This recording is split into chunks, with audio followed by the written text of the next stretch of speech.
Imagine living on an island that could erase your village in a single eruption and still refusing to leave. There's a place in the middle of the Atlantic where people don't even need to light a fire to cook a meal.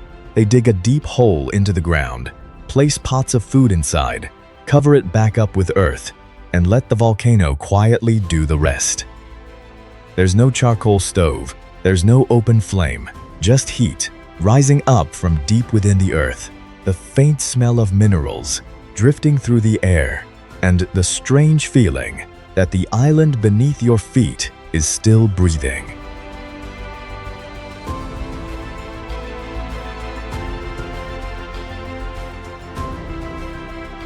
This is Furnas on the island of São Miguel, but Furnas is just a doorway into the wider world of the Azores, an archipelago so green it almost feels unreal, where lakes sit inside volcanic craters, where cows wander through misty pastures, where little white villages cling to the hillsides, and where the ocean surrounds you from every direction.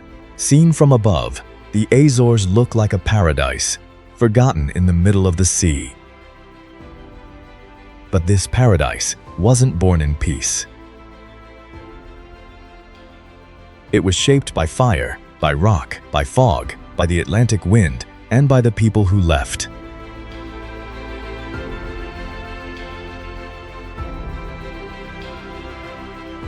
This is a breathing island, and it has never once stopped breathing. Beneath that layer of green grass lies the memory of volcanoes. Beyond those quiet rooftops lies a sea that never stops moving. And behind the beauty that leaves travelers spellbound, there's a very human question. Why do people still choose to stay in a place that is both so magical and so impossibly remote?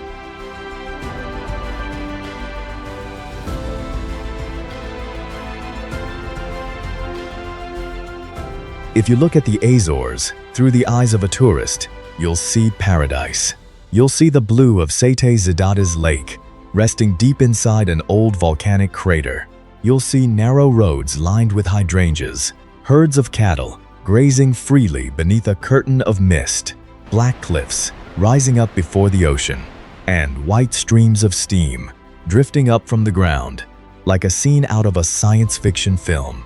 But this video isn't here to chase the Azores like a pretty postcard. It's here to ask a harder question. How do people live in a place where beauty always comes hand in hand with limits? Here, a farmer wakes up while the grass is still wet, opens the gate of the barn, and looks up at the sky before starting his day. A fisherman stands at the harbor, not seeing the sea as scenery, but reading it as a matter of survival. A mother prepares a meal in a small kitchen where the family story so often begins with the names of those who left the island. An old man sits on his front porch, listening to the church bell, drifting through the village like the sound of memory. And at some small airport, a young person pulls a suitcase past the glass doors. Behind them is home. Ahead lies the mainland, a job, a school, a future that might be wider, but also farther away. And so, this journey isn't only about volcanoes, blue lakes, or the ocean. It's about the feeling of belonging to a place beautiful enough that it's hard to leave, but small enough that not everyone can afford to stay.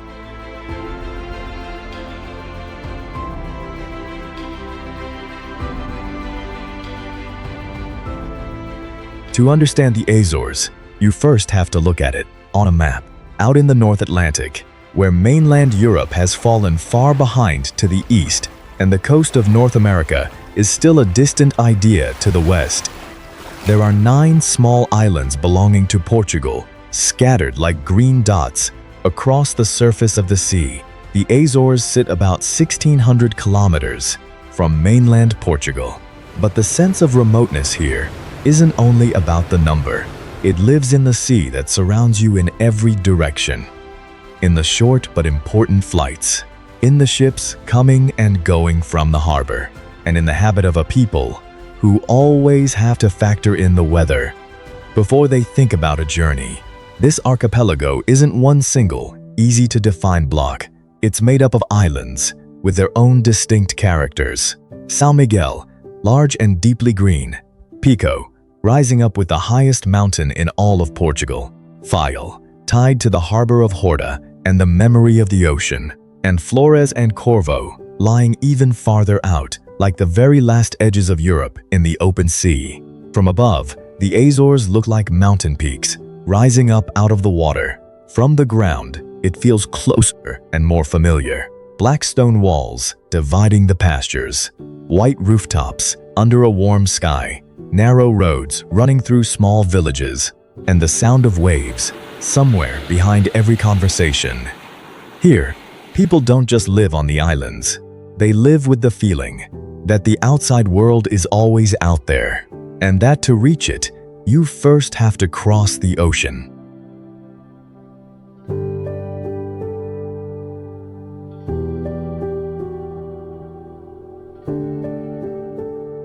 And it's exactly that distance that creates the greatest paradox of the Azores. For many centuries, remoteness was this archipelago's natural shield. It kept the villages from being swallowed up by the pace of the mainland.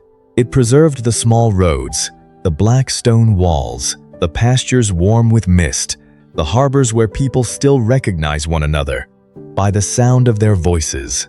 In the Azores, isolation wasn't only a hardship, it was also a kind of protection. But in the modern world, the very thing that once protected the Azores has become the thing that makes it so sought after. People come looking for this place because it's still green, still slow, still carrying a feeling that hasn't yet been turned into one giant tourism stage. The volcanic crater lakes, the roads lined with hydrangeas, the cattle on the hillsides, the waters where whales and dolphins appear.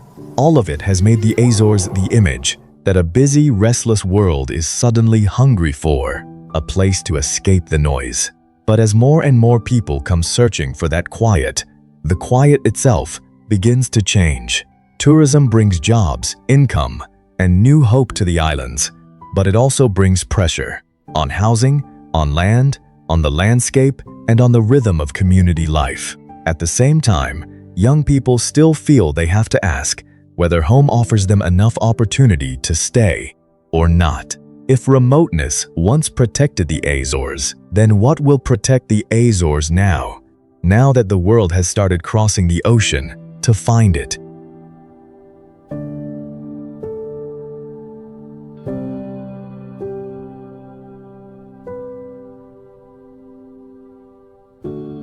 But to understand why the Azores are both so beautiful and so fragile, you have to look deeper than the layer of green on the surface. These islands weren't born out of calm. They rose up from the floor of the Atlantic through fire, pressure, lava, and the slow, silent movements deep beneath the sea. Every lake sits inside the mouth of a volcano. Every black cliff standing against the waves, every column of hot steam rising from the ground is a trace of a violent past. The Azores are green today, but their foundations are volcanic rock. Life here has always grown on top of the memory of fire. From the 15th century, when the Portuguese first began to settle this archipelago, the Azores slowly became an important stopping point in the middle of the Atlantic. For ships crossing the ocean, this wasn't just a place to rest. It was a sign that people could still find solid land in the middle of seemingly endless water. The harbors, the churches, the white villages, and the stone walls weren't only built to live in. They were built as a way of holding on to the world.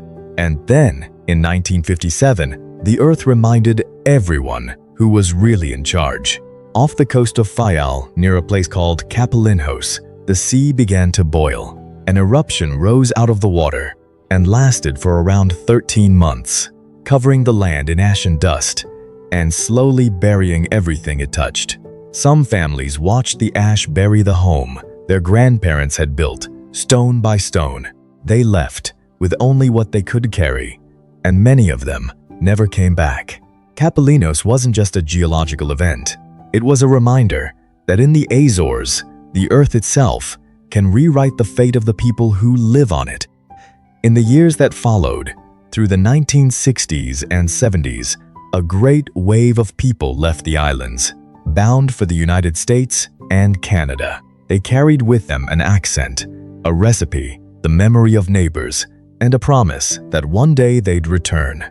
Whole communities that once lived off the sea, once tied to whaling, slowly shifted toward a different way of seeing it, from hunting whales to watching, protecting, and conserving them. And so, the Azores weren't only created by volcanoes.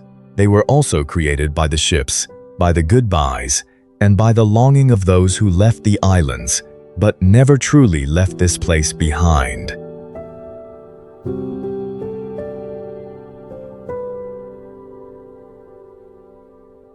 After the history of fire and all those departures, life in the Azores begins again in the smallest of things. A morning on the island usually doesn't open with the sound of car horns or crowds of people rushing by. It begins with dew on the grass, the creak of a barn gate, the sound of footsteps crossing warm earth, and the smell of the sea mixing into the wind. On these year-round green pastures, dairy cows are a familiar part of the landscape. Farming and livestock, and dairy in particular, still play an important role in life in the Azores, which is exactly why the image of cattle on the rolling hills is more than just beautiful. It's a sign of how people make a living. Down at the harbor, a man pulls on his jacket and walks toward the docks while the sky is still gray. He doesn't look at the ocean the way a tourist looks at a view. He looks at the color of the water, the direction of the wind, the weight of the clouds, and only then decides whether today the sea will let him go out or not. In the Azores, the sea isn't a backdrop. The sea is history, work, a boundary, a source of life, and sometimes a command. In the village, white houses sit close together, beneath red-tiled roofs. The church bell rings out across the narrow streets. A small cafe opens its doors, and a few older people sit by the window, talking about the weather, family, the fishing, or a grandchild now living on the mainland. The stories here are rarely separate from the sea, because almost every family has someone who once went away, someone who once came back, or someone who is still living somewhere far off. At midday, the rain arrives quickly and clears just as fast. Light slides across the black stone walls, over the hedges of hydrangeas, across the wet pastures. And when the afternoon comes, life folds itself back down, into a meal, into the kitchen, into the soft sound of the wind against the windows. In the Azores, people don't live at the speed of the city. They live according to the land, the sea, the clouds, and the seasons. And according to the quiet patience these remote islands have always asked of them. From that rhythm of life, the Azores reveal themselves most clearly through ordinary people. On a pasture in São Miguel or Terceira, a farmer doesn't need many words to tell the story of his island. He walks among the cattle, looks at the wet grass beneath his feet, watches the low clouds drifting over the hillside, and understands that the volcanic soil, the mild climate, and the Atlantic rain have fed his family for generations. In the Azores, dairy farming doesn't just produce a product. It shapes the landscape, the habits, and a part of who these islands are. Out at the harbor, a fisherman carries a different kind of silence. It's the silence of someone used to listening to the sea. He knows there are days when the ocean opens up like a road, and days when it closes off like a wall. For him, the ocean isn't romantic. It's work, it's risk, it's the memory of generations who lived off the fish, off the boats, and who once watched the Azores trade the harpoon for the camera. And in the houses behind them, the older generation keeps the memory alive. A grandmother, naming the relatives who left. An old man on his porch, listening to the church bell drift through the village like the sound of the past. But the person who carries the real weight of this story is the young one, standing between two sides. On one side is the island they belong to. On the other is the university, the job, the city, the opportunity. For them, home is a place they love deeply, but one that quietly asks a hard question with every passing year. Can it give them a future or only a past? Because if a place as beautiful as paradise still isn't enough to keep everyone here, then the future of an island won't be decided by its scenery. It will be decided by them.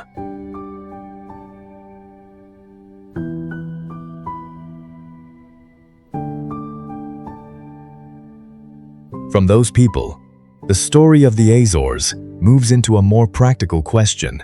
What do you live on here? And who does the future belong to?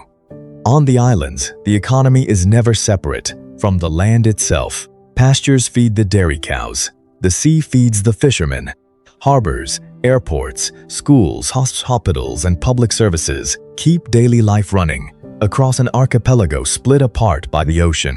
According to the OECD, the economy of the Azores leans more heavily on agriculture, tourism, and the public sector than many other regions of Portugal, with the public sector making up close to a third of the economy, partly because of how remote and scattered the 9 islands are.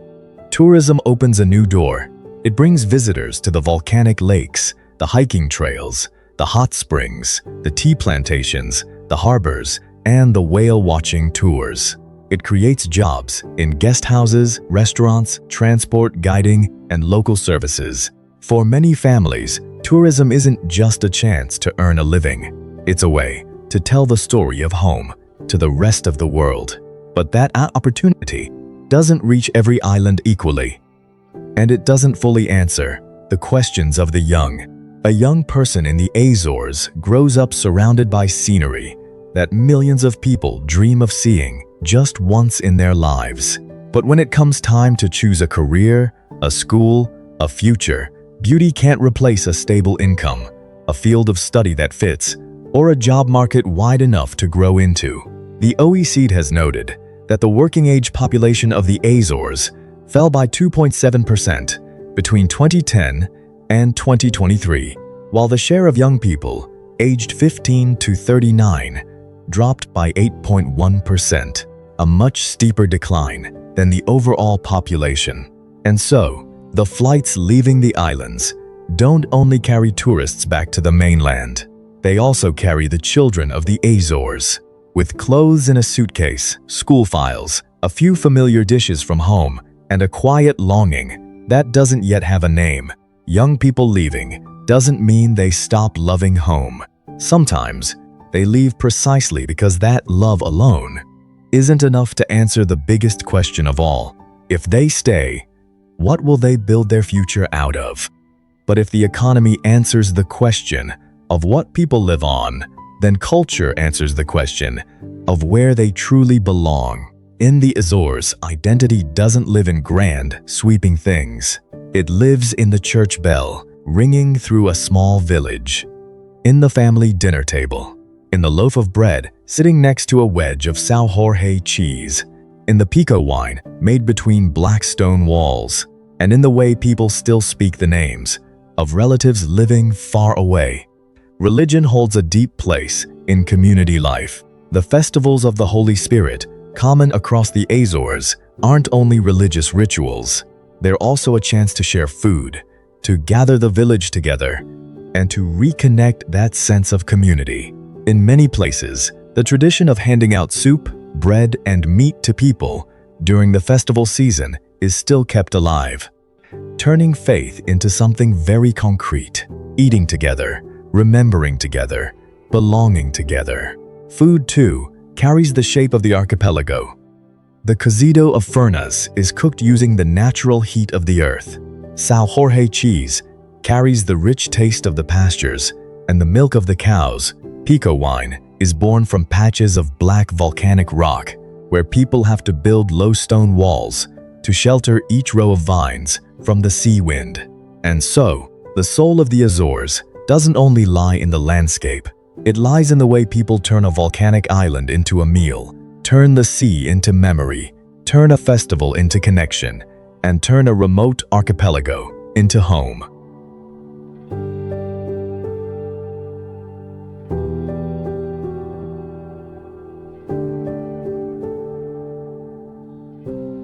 when a beautiful, fragile place starts to catch the attention of the world, the hardest question is no longer how to get noticed.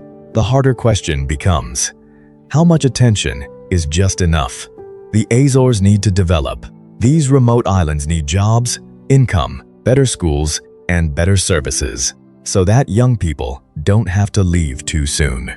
Tourism can help make that happen. Every visitor who comes here is an opportunity for a small guest house, a family-run restaurant, a driver, a guide, a local farm, and the people working hard to turn their home into a livelihood.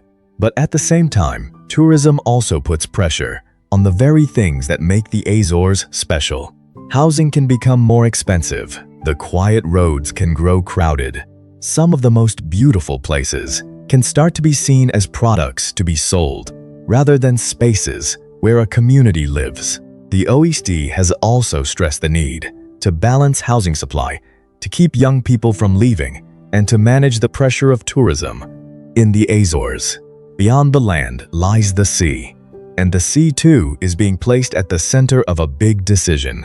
In 2024, the Azores approved a marine protected area network of nearly 300,000 square kilometers, described by Reuters as the largest marine protected area in the North Atlantic, aimed at protecting ecosystems like underwater seamounts, deep-sea coral, and hydrothermal vents. And so, the Azores don't simply have to choose between old and new. They have to learn how to grow without losing themselves. Because if they open the door too fast, the islands could lose their quiet. But if they stay closed too long, the young may well be the first ones to leave. When evening falls over Sete Cidades, all the big questions seem to grow quiet. From above, the green lake and the blue lake rest quietly inside the volcanic crater, ringed by misty hillsides, low clouds, and a small road winding down to the village below. The Sete Cidades area lies in the western part of São Miguel, famous for its lake system inside the crater, and a landscape where natural beauty meets the work of human hands. In that moment, the Azores aren't a map anymore, aren't a set of population figures, aren't a tourist destination. They become something very specific. A single rooftop, with its lights on in the mist. A single boat returning slowly to harbor. An old man watching the sea. A young person looking up at the sky, where a plane has just disappeared. And maybe the answer to the question we started with lies right there. There are places that hold people through opportunity, and there are places that hold people through memory. The Azores are the second kind. People don't stay here because it's an easy place to live. They stay because of each road, each stone wall, each ring of the church bell, and each gust of sea wind that holds a piece of their life inside it, held by memory, not by opportunity. That's the quiet truth of these islands, and that memory isn't loud. It's as quiet as the water inside a volcanic crater, but deep enough that once it belongs to you, it's very hard to ever truly leave.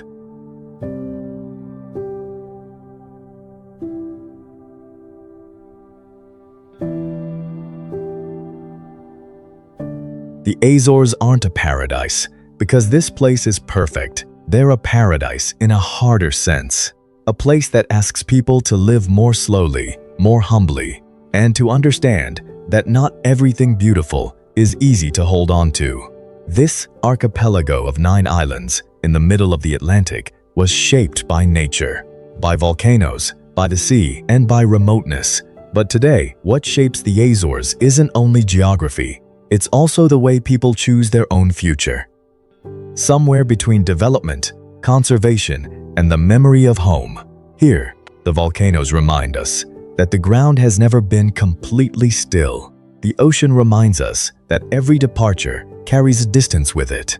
The small villages remind us that a community can be fragile, but still endures, as long as there are people who still want to hold on to it. And the young who leave remind us that home can't always give everyone a future. And so, the Azores are worth remembering, not only because they're green, full of pastures, whales, and mist-covered roads, they're worth remembering. Because in the middle of all that beauty, people are still trying to answer a very old question. How do you belong to a place without getting trapped in it? So let us ask you, if you grew up on an island this beautiful but this limited, would you stay and protect the quiet, or leave to find a wider future? And if your family came from the Azores, tell us which island. We read every comment. If you'd like to keep exploring the most remote, hidden, and forgotten places on Earth, where people still live among beauty, isolation, and memory, subscribe and join us here at The Last Places, because some homes aren't the easiest to live in. They're the ones we carry with us for the rest of our lives.